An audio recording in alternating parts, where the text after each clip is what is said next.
Hi guys, my name is Natalie and welcome to Clarify. Okay, so today I'm going to be talking about motives. So I want to share with you a very interesting story that happened in my last year of high school. So one of my friends was friends with someone who lived on an Indian reservation in my area where I live. And we were invited to go on to the reservation because normally if you're not Indian and have Indian status, you're not even allowed to go on the reservation. It's considered trespassing. It's illegal. But he was a friend with many people in the community of the reservation, and he was personally invited and he was able to bring friends. So we were, invited also. So we went with him one day. And it was really interesting. We're hanging out, just having a nice time. I was there with about 4 of my guy friends. So there was no other girls, just me and 4 of my guy friends. We're hanging out. And then we see this middle-aged man approaching us. And he's by himself. And, it's always a little questionable when a middle-aged person approaches a group of teenagers. But he seemed friendly enough. So he comes up and he's like, hey, do you guys have a smoke or a light, whatever? And we're like, yeah, we do. And so we're sitting there, we're all like having a cigarette, talking pretty casually. And then one of my guy friends asks him, he goes, so man, how's life? How's life been? Just trying to be maybe respectful because he's older than us, be a little chit chatty. And the guy's like, yeah, life's really good. He's like, yeah, I just got out of prison 2 weeks ago. And when he said this, we had a mild concern, like, oh, okay, just got out of prison. But we don't know enough details to be too concerned. So then one of my guy friends is like, what'd you go to prison for? And teenagers are pretty blunt. They don't dance around subjects very much. And the guy answers right away. He's like, murder. Yeah. So at that moment, we all felt tense. We all felt pretty tense. And I actually found out after the fact, one of my guy friends said that he felt incredibly tense because he just assumed that this guy kills women. Like his first thought was like, he just, killed a woman. And so this one friend of mine, he said he was so tense. He said he was ready to jump the guy anyways, but that was not the case. So the guy says murder. And we're all like, murder. Okay. And then he begins to tell us the why of the murder. And once he told us the why, it changed everything in how we viewed this person. So at first we're all like making our escape plans in our minds. And then he tells us the story.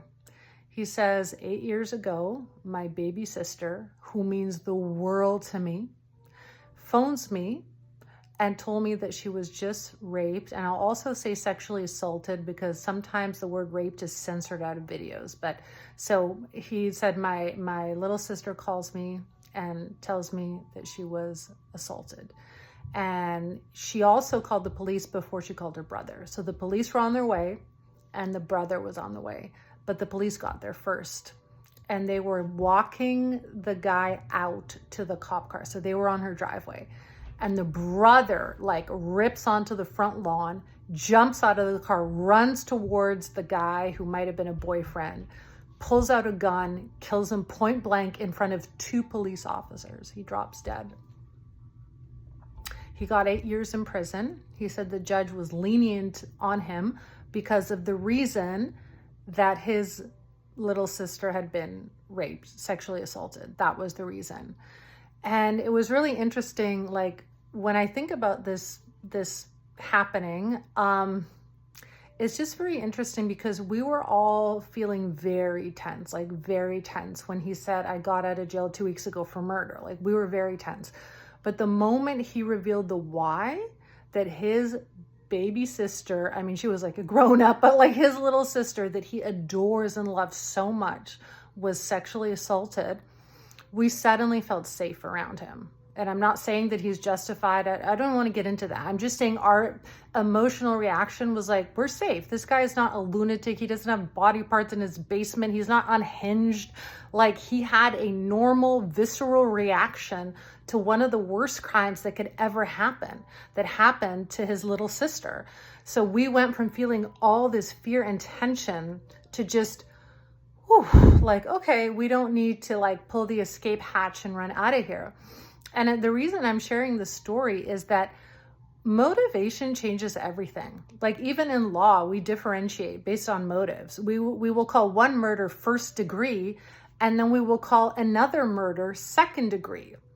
There's dead bodies in both cases, but we differentiate it based on motive, intention, planning, and all of those aspects. Like even in law, the why matters. And it shouldn't be the whole thing, but it's a part of the thing. And that's why, for God, it's the same thing. In 1 Corinthians, Paul talks about us being judged by God. And he says that God will bring the hidden things in darkness and bring them to the light, that he will expose them, that he will bring them to the light, and he will reveal the motives, because motives cannot usually be revealed. So this is really key. Paul says that God will reveal the motives and give people their rewards. Now it's a little cryptic because usually you think of a reward as a positive thing.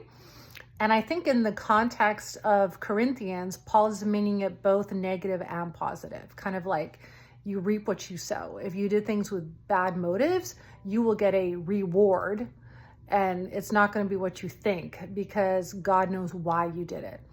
But if your motivation, your motive was good and pure, you really will be rewarded.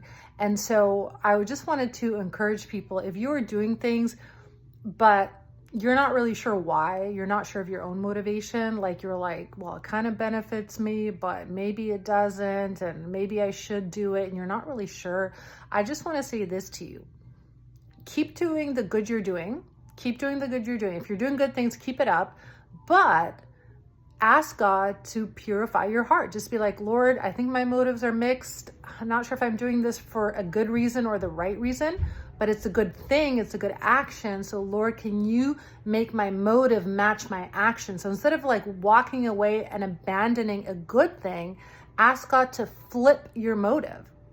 So if you have a bad motive, ask him to change the motive of your heart, because God is really powerful and he can actually get involved to the point of our emotions and our motivations. So I just wanted to say, like, motive makes a big difference. And like, I'll never forget that day of just feeling like, oh crap, I think I'm going to have to I'm going to have to run right now, with my 4 guy friends. We're going to have to run out of the situation.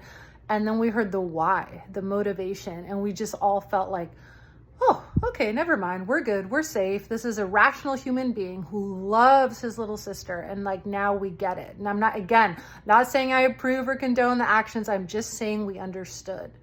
Motive changes everything. So if you're doing good, keep up the good. But if you're doing it for the wrong motive, ask the Father of lights to change your motivation and just keep doing the good, but do it with the right heart. So that's what I wanted to share. I hope that encourages some of you. My name is Natalie, and this has been Clarified.